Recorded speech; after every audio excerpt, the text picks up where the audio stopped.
Afternoon. Good afternoon. तर कालच्या lecture आपण काय बघितलं? सेल. बरोबर. मग आता तुम्हाला परत कालच्या लेक्चरचं एक रिव्हिजन देतो की या जगातली प्रत्येक गोष्ट लिव्हिंग गोष्ट, प्रत्येक लिव्हिंग गोष्ट किंवा लिव्हिंग थिंग हा कशापासून बनलेला असतो? सेलपासून. याला सेल नाही तो लिव्हिंग थिंग नाही. कळलं एवढं? मग आता सेल काय? First living level of organization. काय? ऑर्गनायझेशन.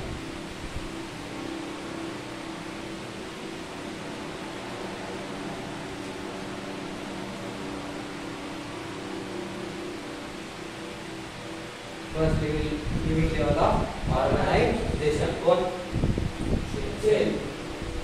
मग आता आपण पाहिलं प्रत्येक गोष्ट कशाने बनते? सेल. कोणती? लिव्हिंग गोष्ट. मग आपल्याला पाहिजे सेल. असे खूप सेल एकत्र झाला काय म्हणतो? टिश्यू. बरोबर की? असे खूप टिश्यू एकत्र झाले काय बनतं? ऑर्गन. असे खूप ऑर्गन एकत्र झाले काय बनतं? Organ system. असे खूप ऑर्गन सिस्टीम एकत्र झाले काय बनते? एक ऑर्गॅनिझम. असे खूप ऑर्गॅनिझम एकत्र झाले काय बनतं? एक फॅमिली. खूप अशा खूप फॅमिली एकत्र झाल्या काय बनते? कॉलनी. असे खूप कॉलनी एकत्र झाल्या काय बनते? एरिया. असे खूप एरिया एकत्र झाल्या काय बनते? गाव. असे खूप गाव एकत्र झाल्या काय बनते? तालुका. असे खूप तालुका एकत्र झाल्या काय बनते? जिल्हा. असे खूप जिल्हा एकत्र झाल्या काय बनते? राज्य. असे खूप राज्य एकत्र झालं काय बनते? असे खूप देश एकत्र झाला काय बनते? आणि असे खूप खंड एकत्र झाला काय बनते? पृथ्वी. असे पृथ्वीसारखे खूप प्लॅनेट एकत्र झाला काय बनते? असे खूप सोलार सिस्टम एकत्र झाला काय बनते? गॅलेक्सी. असे खूप गॅलेक्सी एकत्र झाला काय बनते? युनिवर्स. मग मुद्दा हा आहे की सगळं जे लिव्हिंग थिंग आहे, लिव्हिंग लेवल आहे, कशापासून बनतंय? सेल पासून. मग आता cell first living level of काय? ऑर्गनायझेशन आहे. मग लिव्हिंग लेवल. मग आता तुम्ही म्हणा नॉन लिव्हिंग कोण आहे? ॲटम. काय नाव आहे त्याचं? ॲटम. ॲटम काय? First non living level of organisation.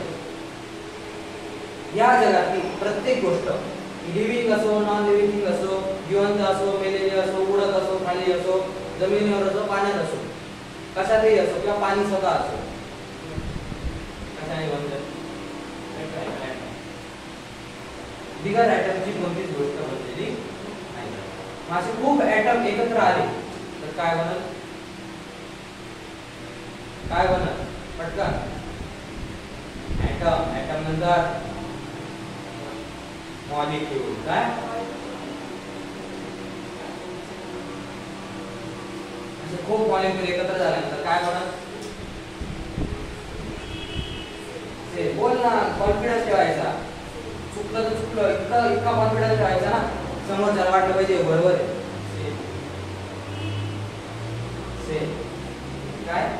Sale. अशा खूप सेल एकत्र झाल्या काय बनल? टिश्यू. खूप टिश्यू एकत्र झाला काय बनल? ऑर्गन. Organ system. पुढे कंटिन्यू ऑर्गॅनिझम. ठीक आहे? कळलं? हे अडचण आहे? कळलं तुम्हाला काय असतं? जग कशापासून बनतंय? ॲटम पासून काय बनतंय? कळलं? काही अडचण नाही ना? सेल काय? तर फंडामेंटल युनिट ऑफ लाईफ. म्हणजे काय? सेल शिवाय लाईफ नाहीये. सेल काय? Cell is the basic structural and functional unit of living organism. Basic unit आहे. स्ट्रक्चर द्यायचं काम करते, फंक्शनचं काम करते. कोणाला? Living organism. In other words, cell make up living thing and carry out activities that keep the living thing alive. म्हणजे cell make up living thing. Cell कोणाला बनवते? लिव्हिंग थिंगला. आणि कॅरी आउट ऍक्टिव्हिटीज, अशा ऍक्टिव्हिटीज करते त्याच्याने living thing काय करू शकतो, जगू शकतो. बनवणं वेगळी गोष्ट आणि त्याला जगवणं वेगळी गोष्ट. बनवतो पण आणि जगवतो पण. कोण? सेल. काय अडचण? कळलं? पुढे जायचं.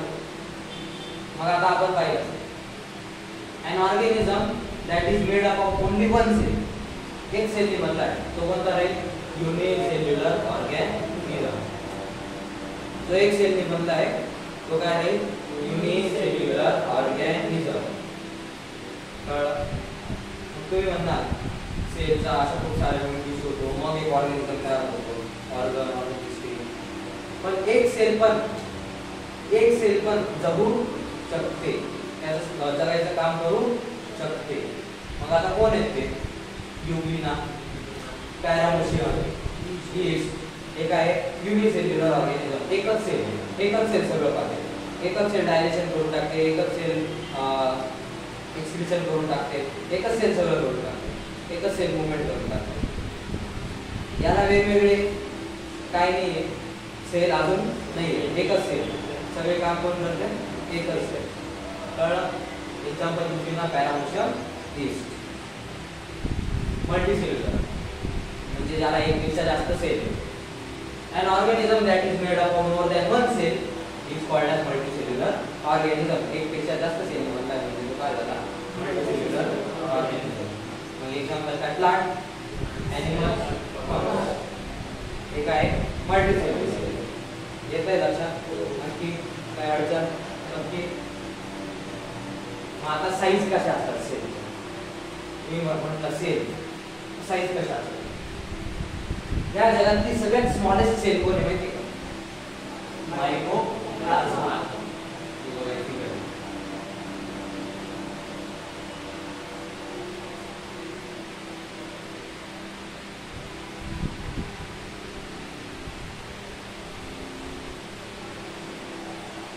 काय जगातली सगळ्यात स्मॉलेस्ट सेल काय बोलता याला? मायक्रोप्लाझ्मा. कोणीही विचारलं स्मॉलेस्ट सेल कोणी? मायक्रोप्लाझ्मा. किती साईज आहे तिची? 0.1 मायक्रोमीटर. सगळ्यात आधी लक्षात घ्या, सेल व्हरायिंग साईज. वेगवेगळ्या साईज मध्ये काय करते? व्हराय करते. कोणती साईज असू शकते? Most cells are very small. ज्या खूप स्मॉल असतात त्यांना काय बोलतात? मायक्रोस्कोपिक. खूप स्मॉल आहे म्हणजे मायक्रो.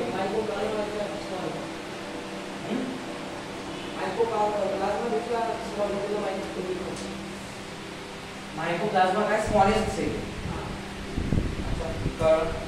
Smallest cell. आता जी स्मॉल सेल असेल, स्मॉल सेल कोणी? मायक्रोप्लाझ्मा. म्हणजे स्मॉल सेल असेल त्या सेलला काय बोलतात? मायक्रोस्कोप. मायक्रोस्कोप म्हणजे काय? तो आपण हे बघतो त्याला मराठीत काय बोलतात? शब्द आठवत नाही मराठीचा, पण मायक्रोस्कोप तुम्हाला माहिती बरोबर.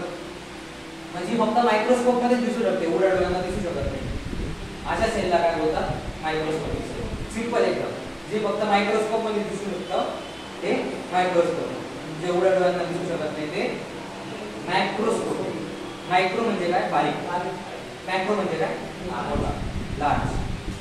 मायक्रोस्कोपिक म्हणजे स्मॉल सेल, मायक्रोस्कोपिक म्हणजे व्हेरी लार्ज सेल. कळलं? The unit used to measure size of a cell is micrometer. Cell कशात मोजतात? Micrometre. 1 micrometre is equal to 1/1000 millimetre. एक युनिट आहे. जस्ट लक्षात ठेवा. स्मॉलेस्ट सेल पण मायक्रोप्लाझ्मा. आणि सगळ्यात मोठी सिंगल सेल, सगळ्यात मोठा जर कोणी सेल असेल तर कोण आहे? ऑस्ट्रिचचा एक. ऑस्ट्रिचचा एक काय? सगळ्यात मोठी सिंगल सेल. एकच सेल येते. एवढं मोठा अंड असतो. किती? 18 सेंटीमीटरचा आहे. किती? 18 सेंटीमीटर. हे एवढं असतं. स्केल पेक्षा आपली 15ची असते, त्याच्यापेक्षा 13 सेंटीमीटर जास्त. सगळ्यात मोठी सेल आणि सगळ्यात छोटी मायक्रोप्लाझ्मा. कळलं? हे 11वीचं आहे बरं का, पण तुम्हाला गरजेचं आहे कारण 10वीत पण सेल. मला सेल समजताना काही समजलं नाही. हे आपल्याला का बरं शिकावं लागतंय त्यांना माहिती मागं पूर्ण सपाटी काहीच शिकवलेलं नाही आतापर्यंत. फक्त रट्टा मारत आलेले शिकलेले काहीच नाही, म्हणून त्यांना आपल्याला द्यावं लागतंय. मग आता size of cells in humans मध्ये काय कशा साईज असतात आपण पाहिलं. ऑल ओव्हर पाहिजे. सगळ्यात स्मॉलेस्ट कोण आहे मायक्रो जात नाही. सगळ्यात मोठी कोण आहे ऑस्ट्रिचचा एक. मग आता ह्यूमन मध्ये सगळ्यात स्मॉल सेल कोण आहे स्पर्म. किती 5 मायक्रोमीटर. त्याच्यानंतर लार्जेस्ट कोण आहे सगळ्यात मोठं ओव्ह्यूल किती 120 मायक्रोमीटर. आणि लॉंगेस्ट कोण आहे लांब सगळ्यात नर सेल किती 1 मीटर पर्यंत काय राहते ती लांब राहते. कोणती सेल नर सेल. कळलं काय अडचण ह्यूमनचं कळलं. पुढे जायचं shape of cell. Cells vary in shape असतात सेल्स बरोबर. Variation depends mainly upon the function of cell. Variation कसे असतात जसं एखाद्याचं फंक्शन असेल तशी त्याची साईज असेल. आता फॅन छोटा आहे हवा द्यायचं काम कसं आहे त्याचं कमी. फॅन मोठा असेल जास्त हवा. सेल छोटी आहे तिचं फंक्शन कसं असेल कमी. जेवढी मोठी सेल तिचं फंक्शन असं फॉर एक्झाम्पल म्हणजे त्याच्या फंक्शन नुसार ते काय करतात व्हेरिएशन करतात साईज. ज्याचं त्याचं काम त्याचं तेवढी size. Some cells like Ungulina and Amoeba can change their shape. Amoeba आणि Ungulina सारखे आपण पाहिले युनिसेल्युलर त्यांचे शेप काय करू शकतात चेंज करू शकतात. But most cells have fixed shape. पण काही केंचे असतात ते फिक्स असतात. मग ह्यूमन आरबीसी सर्क्युलर. आरबीसी म्हणजे काय रेड ब्लड सेल्स म्हणजे कोणत्या पेशी लाल पेशी पांढऱ्या पेशी लाल पेशी कमी झाला जास्त झाला किवी खावा लागतात ड्रॅगन फ्रूट खावा लागतं. मग आरबीसी सर्क्युलर असतात. सर्क्युलर म्हणजे गोल. बाय कॉन्केव म्हणजे दोन्ही साईड होते असतात का कॉन्केव असतात. कॉन्केव कॉन्व्हेक्स माहिती का काय शेप.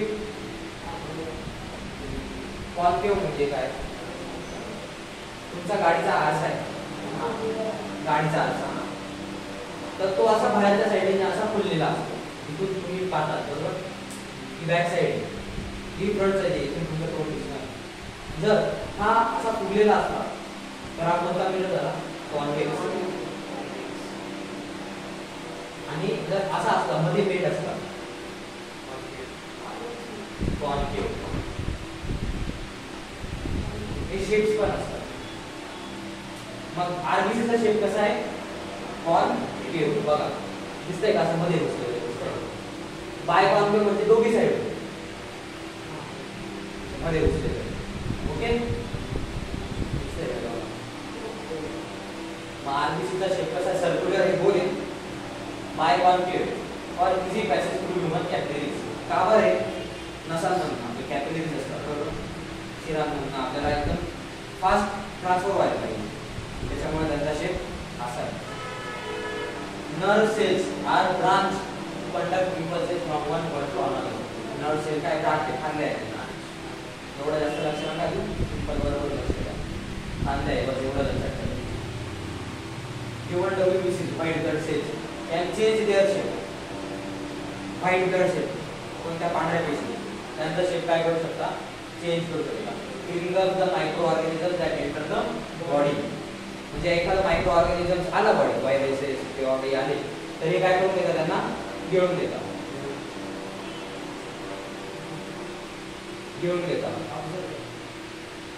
मग त्याच्यानुसार त्यांचा शेप वाढत जातो किंवा कमी होत जातो. कळलं.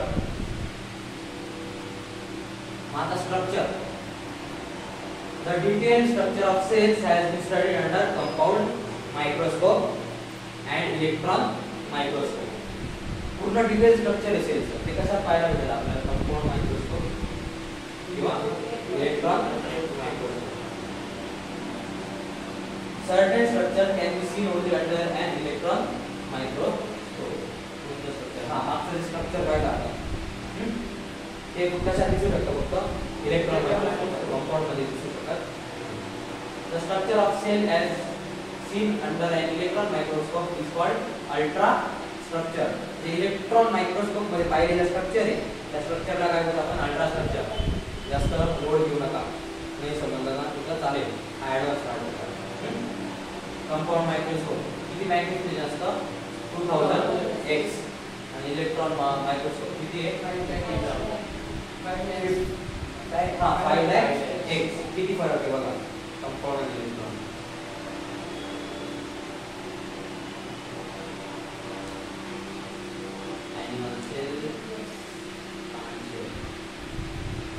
दोन टाइपचे सेल असतात आता किती पहिला असतं ॲनिमल दुसरे प्लांट. त्याच्या अगोदर तुम्हाला एक जाणून घ्यायचं सेल असतात. सेल ही नुसती सेल असते त्याच्यात फार पार्ट्स असतात. बीट आहे नुसती बीट नाही त्याच्यात अजून पार्ट्स आहेत. काही टाकलेलं असतं मला काही माहिती काय टाकलेलं आहे पण काहीतरी पूर्ण एक स्ट्रक्चर कशापासून बनलेलं आहे कशापासून. मग सेल ही नुसती सेल नाही राहत त्याच्या आतमध्ये काहीतरी असतं. मग काय काय असेल nucleus Golgi body vesicle plasma membrane mitochondria cytoskeleton centriole lysosome cytoplasm endoplasmic reticulum endoplasmic reticulum nucleolus हे काय त्याच्या आतले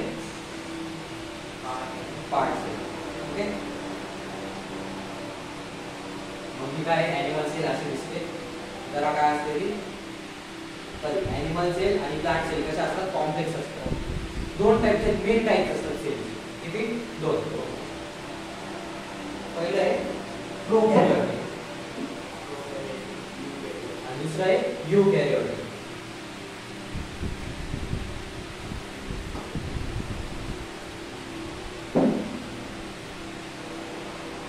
पहिलं कोणतं आहे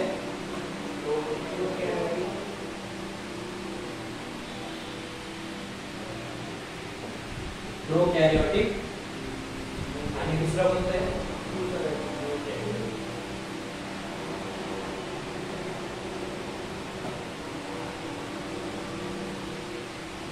यूकॅरियोटिक. प्रो नावानुसार अर्थ प्रो म्हणजे ना असे एकदम सिंपल फार सिंपल त्याच्या आतमध्ये एवढं सगळं तमाशा नाहीये. सिंपल आहे एकटा जीव सदाशिव. तुम्हाला उद्या इन डिटेल मध्ये काय शिकायचं आहे प्रोकॅरियोटिक आणि यूकॅरियोटिक इन डिटेल. ओके आता आजसाठी मी इथे थांबतो. आपण अजून पुढं काय थोडा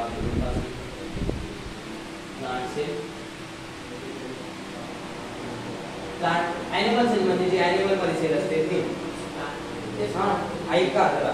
ॲनिमल सेल म्हणजे जी ॲनिमल मध्ये सेल असतात ती ॲनिमल सेल आणि जी प्लांट मध्ये सेल असते ती प्लांट सेल. दोघांमध्ये थोडाफार बदल आहे. आपण इन डिटेल कशात बनणार आहे यूकॅरियोटिक मध्ये. प्रोकॅरियोटिक मध्ये प्लांट आणि ॲनिमल हे आपण जेव्हा क्लासिफिकेशन बघू ना प्रोकॅरियोट आपण जेव्हा क्लासिफिकेशन बघू ना कसं क्लासिफिकेशन झालं ॲनिमल्स त्यात तुम्हाला प्रोकॅरियोटिक आणि यूकॅरियोटिक कळत. जे ॲनिमल्स आहेत फार 5 किंगडम क्लासिफिकेशन बरोबर.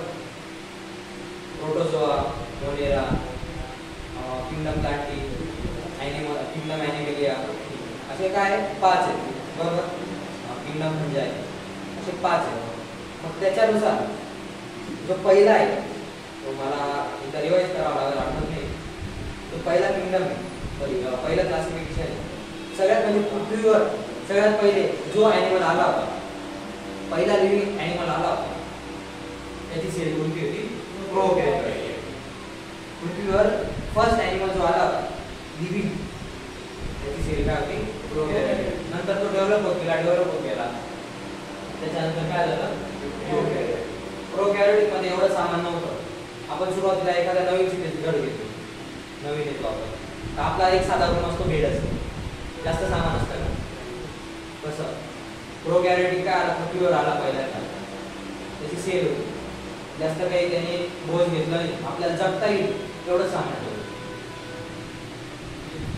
मग युकॅरियोटिक कसा ऍडव्हान्स झाला, डेव्हलप झाला. त्यांनी गरजेच्या वस्तू घेतल्या, कपाट घेतलं, फ्रीज घेतलं, भांडे घेतले, संसाधन झालं. सिंपल लँग्वेज मध्ये झालं तर त्याला सिंपल जगता येईल असं सामान कोणी घेतलं, प्रोकॅरियोटिक. आणि नंतर संसार कोणी वाढवला, युकॅरियोटिक. त्यानंतर प्रोकॅरियोटिक सेलला काय बोलतात, बॅक्टेरियल सेल. कळला? बॅक्टेरियल सेल म्हणजे काय, प्रोकॅरियोटिक सेल. आता हे स्ट्रक्चर ऑफ सेल वगैरे वगैरे आपण सगळं उद्या. ओके, आजसाठी एवढं.